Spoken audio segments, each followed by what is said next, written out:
Good morning class, जय श्री राम। कैसे हैं सब लोग? बढ़िया। चलिए, संविधान में क्या पढ़ रहे हैं हम? भारत का संविधान जो पढ़ रहे हैं उसमें क्या पढ़ रहे हैं? मौलिक अधिकार पढ़ रहे हैं। और अभी तक जो क्लास पढ़ी हमने बेटा उसमें क्या पढ़ लिया है? अनुच्छेद 12 पढ़ लिया है, अनुच्छेद 13 पढ़ लिया है। और मौलिक अधिकार मैंने आपको बताए थे मूल संविधान में कितने थे बेटा? 7 थे मूल संविधान में, है ना। मूल संविधान में 7 थे। वर्तमान में कितने हैं? तो वर्तमान में है आपके 6। कितने हैं? 6 मौलिक अधिकार हैं, है ना। अच्छा, ये एक हटाया गया है मौलिक अधिकार, कब हटाया गया है? 44वें संविधान संशोधन में हटाया गया है। 44वें संविधान संशोधन में हटाया गया है। संशोधन में हटाया गया है। सन कौन सा था बेटा? 1978। कब था? 1978 में संविधान में 44वां संविधान संशोधन हुआ। उसमें संपत्ति के अधिकार को हटा दिया। किसको हटा दिया? संपत्ति के अधिकार को हटा दिया।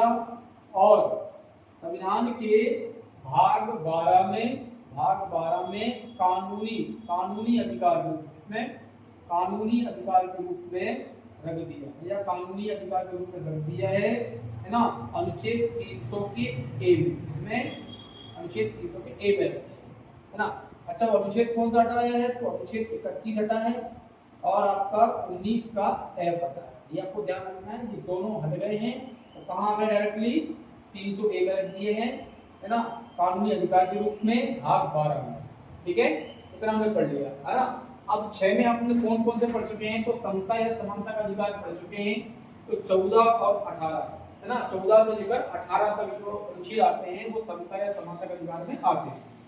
स्वतंत्रता का अधिकार पढ़ लिया है, जिसमें 19 से 22 तक अनुच्छेद आते हैं। शोषण के विरुद्ध अधिकार पढ़ लिया है हमने बेटा, ये 23 से लेकर 24 तक इसमें आते हैं। धार्मिक स्वतंत्रता का अधिकार भी पढ़ लिया है हमने बेटा, जिसमें आते हैं 25 से 28। क्या आते हैं? 25 से 28। अब बचा कौन सा है बेटा अपना, है ना, ये आपके कितने हो गए? 4-5, है ना।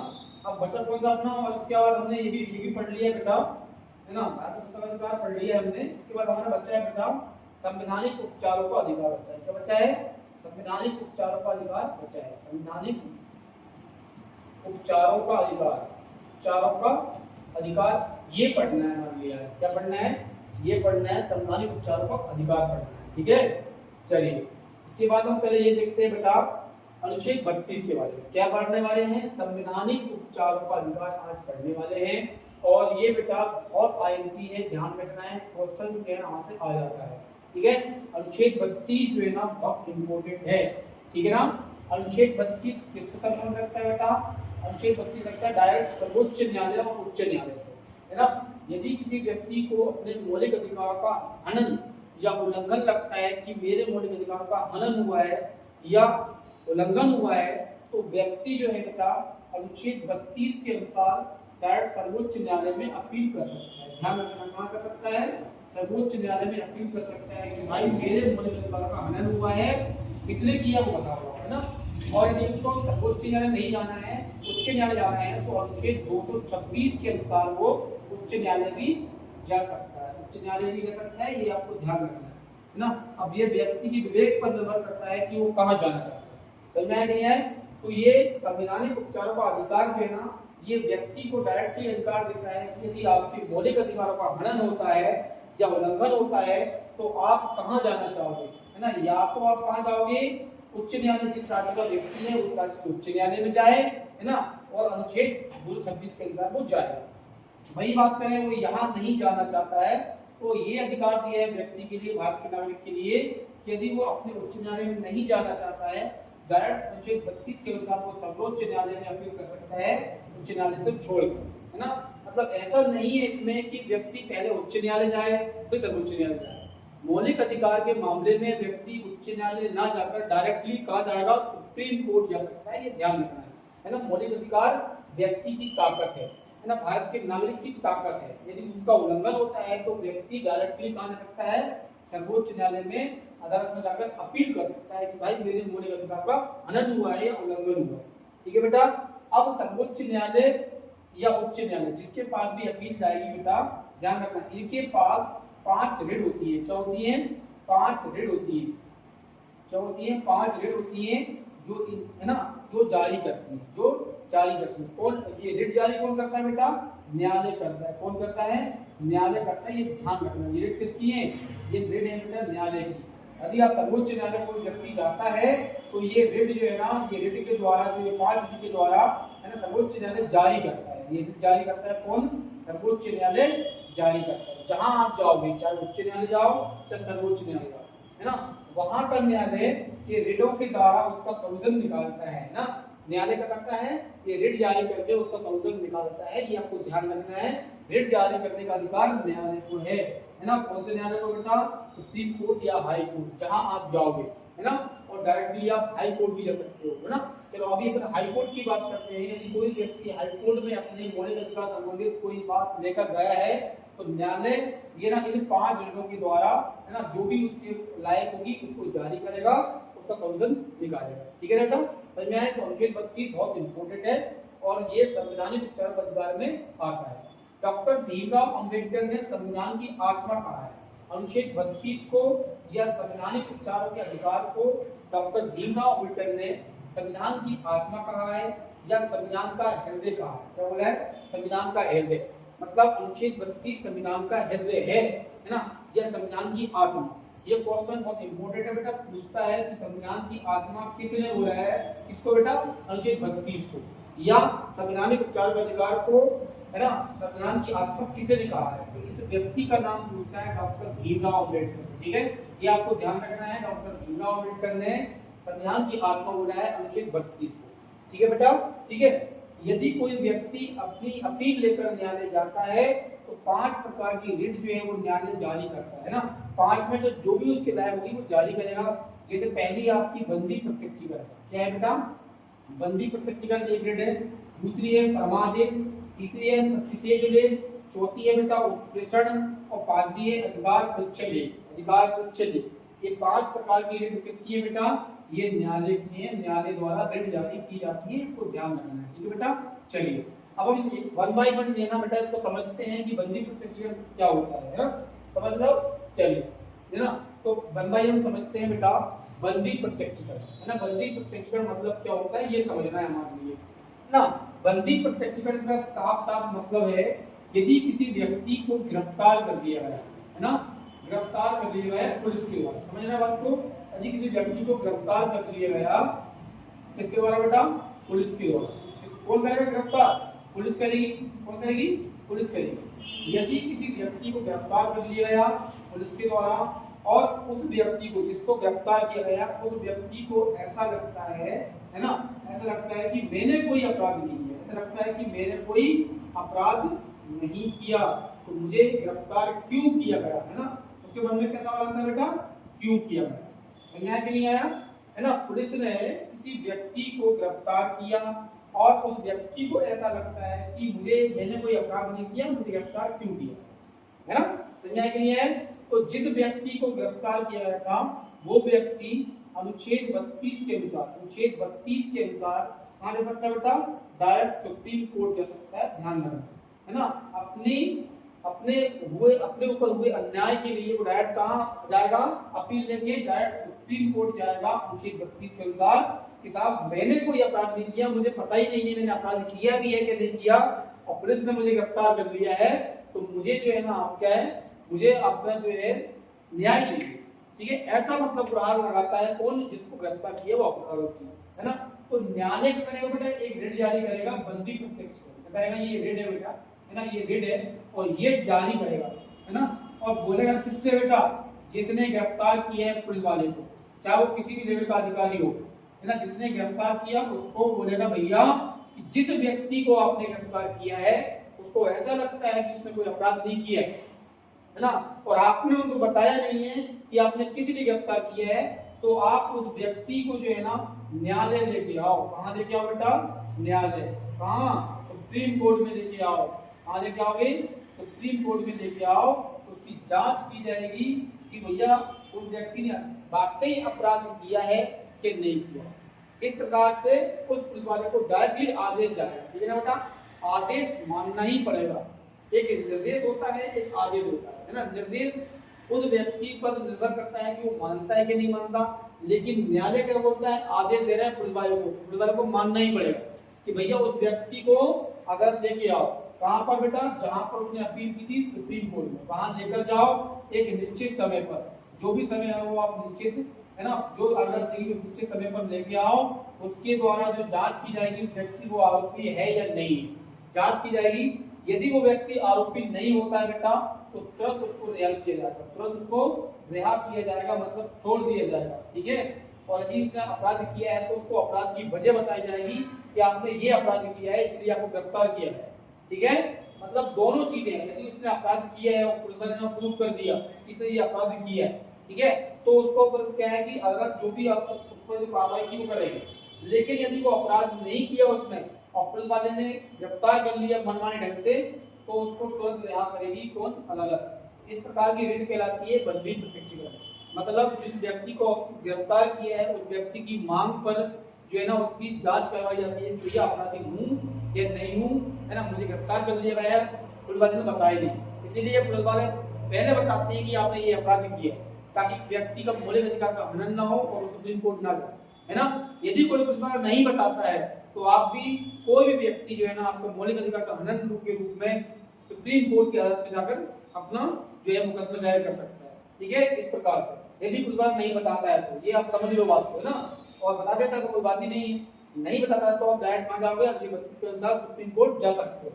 और सुप्रीम कोर्ट यही क्वेश्चन करेगा जो मैंने समझाई आपके लिए, उस पुलिस वाले को बुलाएगा और उसको बोलेगा भाई इसने अपराध किया बताओ, किस अपराध में आपने इसको गिरफ्तार किया है ये बताइए, है ना। किस प्रकार से उससे बात की जाएगी, है ना, ठीक है। ये होगा आपका क्या बेटा? बंदी प्रत्यक्षीकरण, है ना। मतलब इसको बेटा ध्यान रखना, इसको जो है ना बेटा बहुत ही ज्यादा इंपॉर्टेंट है। इसको ग्रेड क्या बोलते हैं? इसको ग्रेड रिट भी कहा जाता है। क्या बोला जाता है? ग्रेड रिट कहा जाता है। और ये सरकार की तानाशाही, सरकार की तानाशाही, है ना, तानाशाही और जो पुलिस वाले हैं ना, है ना, उनकी मनमानी को रोकता है ना। तानाशाही और पुलिस वालों की मनमानी को रोकता है। कोई पुलिस वाला उनकी मनमानी ढंग से किसी व्यक्ति को गिरफ्तार नहीं कर सकता, उसके मौलिक अधिकार का हनन हो जाएगा, है ना।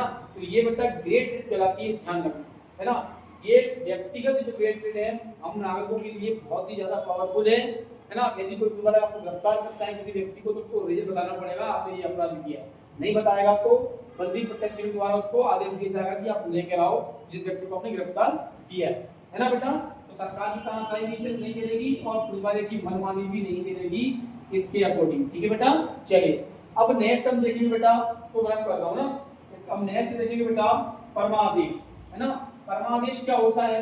तो परमादेश क्या होता है बेटा? यदि कोई कर्मचारी चाहे वो किसी भी रैंक का हो, है ना, कोई प्रशासनिक व्यक्ति, है ना, अपने कर्तव्य जो है ना आपका उनका पालन नहीं करता है ना, जो भी उसके कर्तव्य हैं उस पोस्ट के, जिस पोस्ट पर वो है, चाहे वो आईएएस अधिकारी को ना हो, चाहे वो कोई भी किसी भी लेवल का अधिकारी को नहीं हो, है ना, तो उस व्यक्ति पर जो है ना एक रिट जारी करता है न्यायालय। कौन बेटा? सुप्रीम कोर्ट एक रिट जारी करता है, किस पर करता है बेटा? जो अधिकारी अपने अधिकारों का पालन नहीं करता, जो अधिकारी अपने कर्तव्यों का या अधिकारों का, है ना, कर्तव्यों का या अपने अधिकारों का जो है ठीक प्रकार से पालन नहीं कर रहा है, ड्यूटी में जो है ना कार्य बेटा मतलब परेशान कर रहा है, खुद को परेशान कर रहा है कि मुझे नहीं करना, है ना, मतलब जो अधिकार उसके हैं, जो कर्तव्य हैं उसको करना पड़ेगा, है ना। चलिए अब देखेंगे बेटा परमादेश, क्या देखने वाले हैं? परमादेश। परमादेश क्या होता है बेटा? जब कोई अधिकारी, ध्यान रखना, जब कोई अधिकारी अपने कर्तव्यों का पालन ठीक प्रकार से नहीं करता, अपने कर्तव्यों का पालन ठीक प्रकार से नहीं करता है ना, ठीक प्रकार से नहीं करता है, जो उसके अधिकार हैं वो ठीक प्रकार से नहीं निभा रहा है ना, ठीक प्रकार से नहीं करता है, तब जो है ना न्यायालय एक आदेश देता है उस अधिकारी के लिए कि आप अपने कर्तव्यों का पालन करें, ठीक है बेटा। ये कहां से लिया बेटा? ब्रिटेन के संविधान से लिया, ध्यान रखना। कहां से लिया है? ब्रिटेन के संविधान से लिया है ये रिट, ठीक है। अपना जो बड़ा न्यायालय है आपका सुप्रीम कोर्ट, वो अपने छोटे न्यायालय को भी दे सकता है और आपके जो भी अधिकारी हैं उनको बोल सकता है कि आप अपने जो कार्य हैं वो अपने कर्तव्य हैं वो ठीक प्रकार से करें। जो भी संस्थान हो, चाहे न्यायालय हो, चाहे वो अधिकारी हो, वो अपने कर्तव्य को पालन ठीक से नहीं कर रहा है तो न्यायालय उसको आदेश देता है आप अपने कर्तव्य को ठीक प्रकार से पालन करें, ठीक है बेटा। चलिए नेक्स्ट देखेंगे बेटा, नेक्स्ट है आपका प्रतिषेध लेख। क्या है बेटा? प्रतिषेध लेख, है ना। इसमें हमेशा जो सुप्रीम कोर्ट है, क्या बेटा, सुप्रीम कोर्ट जो आपका है वो अपने आदर्श न्यायालय, आदर्श मतलब क्या होता है बेटा, आदर्श न्यायालय जो होते हैं वो होते हैं उससे छोटे वाले, जैसे कि आपका हाई कोर्ट हो गया, आपका जिला कोर्ट हो गया, जिला कोर्ट हो गया आपका XYZ, ठीक है ना। जो भी न्यायालय है उनको, उनसे यदि कोई व्यक्ति ना अपने कर्तव्यों से बाहर काम कर रहा है ना, अपने कर्तव्यों से या अधिकार क्षेत्र से बाहर काम कर रहा है, अधिकार क्षेत्र से बाहर काम कर रहा है, तो न्यायालय क्या बोलता है कि जो भी काम, जो भी केस है आपका जिस न्यायालय में नहीं आता है और वो उस पर भी काम कर रहा है, तो सुप्रीम कोर्ट उसको आदेश देता है कि भैया वो कार्य आपके अधिकार क्षेत्र से बाहर है, ये आपके कर्तव्यों का उल्लंघन है, ये संविधान का उल्लंघन है ना, इसमें आप काम ना करें, है ना। अपने जिस जिस अधिकार क्षेत्र में वो केस जाता है उसमें आप काम करें, मतलब भेज दें, ठीक है बेटा। तो ये बहुत इंपॉर्टेंट है, इसमें क्या है, अधिकार बना के रखे हैं कि जिस न्यायालय का केस होगा, है ना, वही न्यायालय उसका सोल्यूशन निकालेगा, है ना। ऐसा नहीं कि कोई भी न्यायालय सुन लेगा, जिस भी न्यायालय का अधिकार क्षेत्र आता है वही केस वही न्यायालय में समझ आएगा। ऐसा नहीं कि यहाँ का केस और राजस्थान में सुन रहा है, उड़ीसा में सुन रहा है या कहीं और सुन रहा है, ऐसा कुछ नहीं है। मतलब जिस क्षेत्र में व्यक्ति रहता है, केस हुआ है, उसी क्षेत्र में उसी व्यक्ति की सुनवाई की जाएगी, है ना। यदि वो कहीं कहीं और का केस सुनते हैं, भोपाल के अंदर कहीं और का केस सुनते हैं, तो सुप्रीम कोर्ट क्या करेगा, उसको आदेश देगा भैया कि ये क्षेत्र जो है ना आपका जो जो केस है वो आपके क्षेत्र का नहीं है। इससे क्या होगा बेटा, कर्तव्यों का पालन नहीं हो रहा है, संविधान का हनन हो रहा है ना। आपको कर्तव्य जहां तक है वहां तक आप काम करें, जहां तक आपका अधिकार है वहां तक काम करें, अधिकार क्षेत्र से नहीं जाए, है ना। जिस अधिकार में वो केस है वहां पर आप ट्रांसफर करें, है ना, आपके अधिकार क्षेत्र से बाहर। मतलब न्यायालय को काम करने से रोकता है जब कभी अधिकार क्षेत्र से बाहर की बात आती है, ठीक है बेटा। न्यायालय को आदेश देता है, ठीक है, कि भैया जिसका क्षेत्र है, जिस क्षेत्र में जिसका अधिकार है वहीं तक काम करे, उस क्षेत्र से बाहर काम न करे। और जब भी कभी कोई ऐसा न्यायालय अधिकार क्षेत्र से बाहर काम करेगा तो रिट जारी करेगा, भैया कि आप अपने अधिकार क्षेत्र को देखो, ये बाहर का केस है, जहां का है वहां ट्रांसफर कर दो। ये बेटा होता है प्रतिषेध लेख। ये न्यायालय जो है ना रिट जारी करता है न्यायालय को कि भैया आप जो है ना, जो केस आप जिस अधिकार क्षेत्र में है वहां भेज दो, आप आपके अधिकार क्षेत्र में नहीं है, उस काम को रोक देता है, ठीक है, क्लियर है। मतलब वो याद दिलाता है कि आपका अधिकार क्षेत्र से बाहर काम है ना, जिस भी न्यायालय का वो केस है वहां भेजो उसको, आपका क्षेत्र नहीं है, ठीक है बेटा। ऐसा न्यायालय उसको याद दिलाता है, उसको आदेश देता है, मतलब न्यायालय को रोकता है, निर्देश देता है। सुप्रीम कोर्ट अपने आदेश न्यायालय को देगा, यदि हाई कोर्ट है तो अपने आदेश न्यायालय को देगा, ऐसा चीज है ना। मतलब हमेशा बड़ा न्यायालय छोटे को देगा, जैसे कि सुप्रीम कोर्ट है सबको दे सकता है, वो हाई कोर्ट को दे सकता है, जिला कोर्ट को दे सकता है, अन्य जो भी कोर्ट है उसको दे सकता है। जैसे कि हाई कोर्ट की बात करें तो जिस राज्य में जिले जितने भी हैं उनमें क्या होता है बेटा, हाई जिला कोर्ट होता है, तो ये इनको देगा भैया आपके क्षेत्र का बाहर काम मत करो, तो ऐसा है। मतलब हमेशा उच्च जो आपके न्यायालय होते हैं वो निम्न न्यायालय को आदेश देते हैं कि आप अधिकार क्षेत्र से बाहर है ये क्षेत्र, है ना। चलिए, एक होता है बेटा उत्प्रेषण। क्या होता है? उत्प्रेषण, है ना।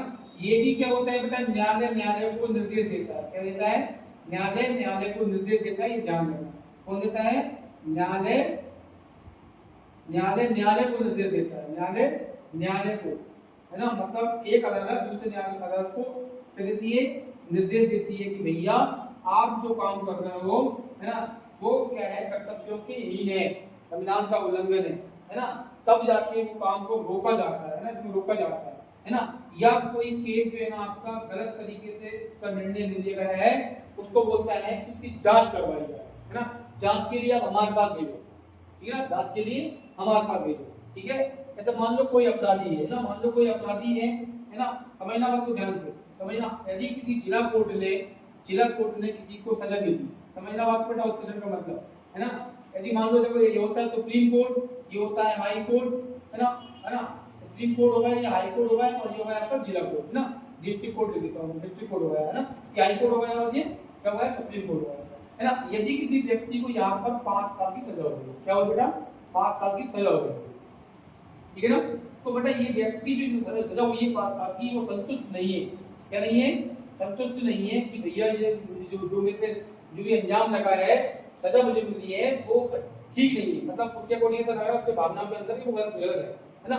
तो ये क्या कि संतुष्ट जब नहीं होगा ना बेटा, जब संतुष्ट नहीं होगा तो क्या होगा बेटा, तो ये क्या हाई कोर्ट में अप्लाई कर सकता है। मतलब व्यक्तिगत जो है ना आपका, जब व्यक्ति अदालत के फैसले से संतुष्ट नहीं है तो वो बड़े अदालत में क्या कर सकता है बेटा, अपील कर सकता है, हाई कोर्ट में करेगा। हाई कोर्ट से नहीं है तो बेटा सुप्रीम कोर्ट जाएगा। ठीक है, ऐसा मतलब क्या है कि अदालत जो है ना, जब भी कभी ऐसा मतलब अपील जाती है, क्या जाती है, डिस्ट्रिक्ट कोर्ट ने कोई फैसला दिए है ना, उसका फैसला जो अपराधी है उसको ठीक नहीं लगा है ना, अपराधी को ठीक नहीं लगा, तो ये करेगा अपील यहाँ पर, कहाँ पर करेगा, हाई कोर्ट में। और हाई कोर्ट जो है ना, हाई कोर्ट कहाँ करेगा, अपील डायरेक्ट आदेश देगा डिस्ट्रिक्ट कोर्ट को कि ये फाइल जो आपकी अपराधी जो फाइल है वो हमारे पास ट्रांसफर करेगा, क्योंकि व्यक्ति जो है ना संतुष्ट नहीं है, उसकी डबल से सुनवाई की जाएगी।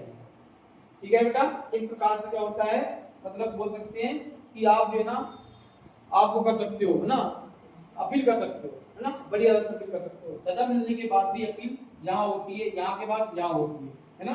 मेरा बात को सजा मिलने के बाद भी संतुष्टि नहीं होने पर आपसे बड़े अदालत में हम अपील कर सकते हैं। इस प्रकार से ये उत्प्रेषण बोलता है ना। उत्प्रेषण मतलब ये है ना, न्यायालय के निर्णय को क्या बोल देता है कि आपने संविधान के अकॉर्डिंग जो है ना सुनवाई नहीं की है ना, अपराधी को ऐसा लगता है ना, क्योंकि जज तो कोई सजा देगा नहीं किसी को है ना, चाहे डिस्ट्रिक्ट कोर्ट हो चाहे हाई कोर्ट हो, लेकिन जो अपराधी है उसको लग रहा है कि भाई ये जो सजा मिली है मुझे वो ठीक प्रकार से नहीं मिली है ना। तो न्यायालय बोलता है कि अपराधी को ऐसा लगता है कि आपने संविधान के अकॉर्डिंग उसको जो सुनवाई नहीं की है उसकी डबल से जांच की जाएगी, आपने सुनवाई की है, इसकी फाइल को कहाँ भेजेंगे आप, हाई कोर्ट भेजेंगे है ना। तो फाइल जाएगी हाई कोर्ट और हाई कोर्ट को सुनवाई होगी, क्या होगी बेटा, सुनवाई होगी है ना। मेरा बात को सुनवाई हुई, इस प्रकार से मतलब काम होता है ना। तो अपराधी के मौलिक अधिकार का हनन ना हो, इसीलिए क्या होता है वो बेटा, वो आगे के लिए अपील कर सकता है। यदि वो जिला कोर्ट में दोषी पाया गया तो वो हाई कोर्ट में जाएगा, हाई कोर्ट से फिर वो सुप्रीम कोर्ट जाएगा, क्योंकि मौलिक अधिकार संबंधित जो बातें होती हैं वो हाई कोर्ट से सुप्रीम कोर्ट तक भी जा सकती है ना। इस प्रकार से क्या है, अदालत बेटा आगे पहुंचाती जाती है। उत्प्रेषण के अनुसार बेटा जो है ना डबल से है ना आपका हाई जो बड़ा अदालत होती है उसमें अपील करने की आपको हक रहता है, अधिकार रहता है आपको। ये रिट दिए किसने बेटा, न्यायालय ने, ठीक है ना। एक होता है बेटा अधिकार प्रच्छेद, क्या होता है, अधिकार प्रच्छेद। इसका मतलब ये होता है यदि कोई भी अधिकारी अपने कर्तव्यों से बाहर काम कर रहा है ना, अपने कर्तव्यों से बाहर काम कर रहा है, अदालत को पता है कि भाई ये व्यक्ति का कर्तव्य नहीं है, इसकी रैंक नहीं है, इसका अधिकार क्षेत्र नहीं है और तब भी ये काम कर रहा है, तो न्यायालय इसको रिट जारी करता है। तो कहता है बेटा न्यायालय इसको रिट जारी करता है और बोलता है कि आप जो काम कर रहे हो वो किस अधिकार से कर रहे हो है ना, किस अधिकार से कर रहे हो, ये अधिकार आपका नहीं है ना। और ना और फिर वो व्यक्ति जो अधिकारी है उस कार्य को नहीं करेगा, उस कार्य को नहीं करेगा, तब तक नहीं करेगा जब तक वो अपने न्यायालय को जवाब नहीं देता कि मैं इस अधिकार से कर रहा हूँ। समझ रहा बात को। तो कोई भी प्रशासनिक पद हुआ, अधिकारी हुआ, वो अपने कर्तव्यों का पालन करता है, अपने क्षेत्र में करता है तो ठीक है, क्षेत्र से बाहर जाएगा तो भी रिट जाएगी आपकी परमादेश की। और यदि अपने कर्तव्यों का पालन नहीं कर रहा है तो अधिकार प्रच्छेदिका के द्वारा उसकी फिर जाएगी क्या लेख, भैया आप अपने कर्तव्यों का बाहर काम कर रहे हो और किस अधिकार से कर रहे हो उसका जवाब दो हमें संतुष्ट रूप से, तब आप काम कर सकते हो। तो आप अधिकार क्षेत्र से बाहर भी काम नहीं कर सकता कोई अधिकारी, और अधिकार क्षेत्र से जो काम है उसका वो नहीं करता है तो भी रिट जाती है। नहीं करता, ध्यान रखना, अधिकारी यदि काम नहीं करता, ध्यान रखना, अधिकारी यदि काम नहीं करता है, नहीं करता है, नहीं करता है, अपने कर्तव्य का पालन नहीं करता है या अधिकारों का पालन नहीं करता है तो रिट जाएगी परमादेश। कौन सी जाएगी, परमादेश, ठीक है। और अधिकारी यदि अपने कर्तव्यों का पालन कर रहा है ना, वो क्षेत्र से बाहर कर रहा है, अधिकार क्षेत्र से बाहर कर रहा है, अधिकार क्षेत्र से बाहर कर रहा है तो भी जवाब देना पड़ेगा कि आप किस अधिकार से काम कर रहे हो है ना। और वो रिट कौन सी है बेटा, अधिकार प्रच्छेद। अधिकार प्रच्छेद बोलता है कि आप किस अधिकार से काम कर रहे हो उसका जवाब दो आप है ना, इसके बाद ही काम कर सकते हो। तो उस अधिकारी को संतोषजनक न्यायालय को जवाब देना पड़ेगा कि वो किस अधिकार से काम कर रहा है। तो कोई भी व्यक्ति, कोई भी अधिकारी जो है ना अपने अधिकार क्षेत्र से बाहर भी नहीं काम नहीं कर सकता है ना, अपने कर्तव्यों के बाहर भी काम नहीं कर सकता, ये आपको ध्यान रखना है। तो इस प्रकार से 5 जो रिट है मतलब बता दिए मैंने, एक बार और समझेंगे आप है ना, एक बार और समझ लीजिए आप। जैसे कि बता दूं मैं आपके लिए, बंदी प्रत्यक्षीकरण है ना, ये न्यायालय कब रिट जारी करता है, जब किसी आरोपी को या किसी व्यक्ति को ऐसा लगता है कि मुझे अवैध रूप से गिरफ्तार किया गया है ना, मैंने कोई अपराध नहीं किया, ऐसा उसको लगता है, तो वो अपील करता है न्यायालय में। वहां से न्यायालय से आदेश आता है उस अधिकारी के पास जिसने आपको गिरफ्तार किया है, उससे बोला जाता है कि इस व्यक्ति को ऐसा लगता है कि इसने अपराध नहीं किया है, इसको निश्चित समय पे अपराध लेके आओ, उसकी जांच की जाएगी। जांच की जाती है, जांच में भी वो मतलब अपराधी नहीं पाया गया तो उसको तुरंत रिहा किया जाता है। ठीक है बेटा। दूसरा है परमादेश। यदि कोई व्यक्ति जो है ना अपने अधिकार क्षेत्र से जो है ना काम नहीं कर रहा है, अधिकार क्षेत्र में काम नहीं कर रहा है या अपने कर्तव्यों का पालन नहीं कर रहा है, तो न्यायालय उसको कर्तव्यों को पालन करने का मतलब जो है ना याद दिलाता है कि आप अपने कर्तव्यों को पालन करो, है ना। नेक्स्ट आपका है बेटा है ना प्रतिषेध लेख। प्रतिषेध लेख क्या होता है? न्यायालय को जो है ना आदेश देता है या याद दिलाता है कि जो भी केस वो अदालत सुन रही है वो अधिकार क्षेत्र से बाहर है, उस पर आप कार्रवाई न करें। यदि न्यायालय अधिकार क्षेत्र से बाहर काम कर रहा है तो फिर सुप्रीम कोर्ट उसको रिट जारी करेगा कि भाई आप अधिकार क्षेत्र से बाहर काम कर रहे हो, इस फाइल को रोको और जिस क्षेत्र में उसका अधिकार आता है उसको भेज दो, आप फाइल ट्रांसफर कर दो, नहीं आप हमारे पास भेज दो, इसके बाद दो सुप्रीम कोर्ट पास भेज दो, है ना। एक होता है मेरा उत्प्रेषण, है ना। जब भी कभी ऐसा लगता है व्यक्ति को कि भैया उसको जो सजा सुनाई दी गई है ना, वो गलत है, तो वो अब से बड़ी अदालत में जाके अप्लाई कर सकता है ना। मेरा बात को बड़ी अदालत में अप्लाई कर सकता है, मतलब अदालत का फैसला भी वो क्या कर सकता है, संतुष्ट नहीं होता तो बड़ी अदालत में जाता है, अपील करता है, वहां से अपना न्याय प्राप्त करता है ना। यहाँ पर ऐसा होता है, ठीक है ना। दूसरा आपका आता है अधिकार पक्ष लेखा, है ना। ये मतलब ये बोलता है कि यदि कोई व्यक्ति अपने कर्तव्यों के बाहर काम कर रहा है या कर्तव्यों का पालन कर रहा है लेकिन बाहर तरीके से कर रहा है, जो अधिकार नहीं है वो काम कर रहा है, तो न्यायालय उससे पूछता है कि जो अधिकार आपको नहीं है वो काम कैसे कर रहा हो, है ना, किस अधिकार से कर रहा हो। जब तक वो अधिकारी ठीक प्रकार से जवाब नहीं दे देता है तब तक वो काम नहीं कर सकता है। ये आपको याद दिलाता है कि अधिकार क्षेत्र से बाहर काम नहीं करना है आपको, ठीक है बेटा। तो इस प्रकार से आपकी 5 रीड ना बेटा बहुत इंपॉर्टेंट है, क्वेश्चन यहाँ से आता है, ठीक है ना। और आपका मौलिक अधिकार वाला पार्ट यहीं पे खत्म हो जाता है, क्वेश्चन यहीं से आता है ना। जो मैंने पढ़ा दिया है आपको, स्वतंत्रता का अधिकार, है ना, समता या समानता का अधिकार, शोषण के विरुद्ध अधिकार, है ना, संस्कृति और शिक्षा संबंधी अधिकार, संवैधानिक उपचार का अधिकार, ये सब यहीं से क्वेश्चन आते हैं और इतना मैंने पढ़ा दिए हैं आपको, है ना। क्लियर है? तो इतना ही आपके लिए पढ़ना है। अब मिलेंगे हम नेक्स्ट क्लास में। जय श्री राम।